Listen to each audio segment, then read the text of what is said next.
గౌరవనీయులు రామచంద్రన్ గారికి చప్పట్లతో స్వాగతం పలకాలని తెలియజేస్తున్నాం.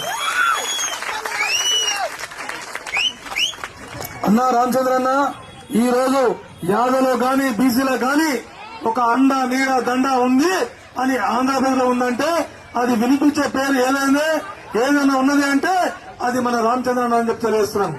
అక్కడే కాదు, ఇలా తెలంగాణలో కూడా రామచంద్రన్నకు అభిమానులు పెరిగిపోయారు. ఖచ్చితంగా మన సమాజంలో, మన కులంలో, మన యాదవ ధర్మంలో ఒక పులుగుగా పుట్టింది. ఆ పులే మన రామచంద్రన్న.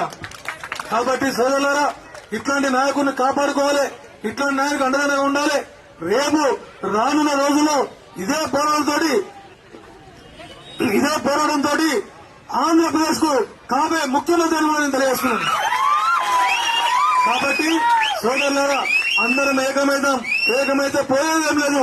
కలిసికట్టుగా పోరాడి రామచంద్రన్న విజయం కోసం మనం పనిచేద్దామని చెప్పేసి తెలియజేస్తూ, ఇక నేను కూడా ఎక్కువసేపు మాట్లాడకుండా వారి గురించి 2 నిమిషాలు మాట్లాడాలని చెప్పేసి చెప్పడం జరిగింది. కాబట్టి మీ అందరూ కూడా ఆంధ్రలో ఎలాగో బ్రహ్మరథం పడతారు, తెలంగాణలో కూడా ఖచ్చితంగా పడతారు అని చెప్పేసి తెలియజేస్తూ, అన్న రేపు ఏదొచ్చినా ఎక్కడొచ్చినా మేము ఎక్కడున్నా కూడా పార్టీలకు అతీతంగా మీకోసం అండదండలు ఉంటామని చెప్పేసి తెలియజేస్తూ, రామచంద్ర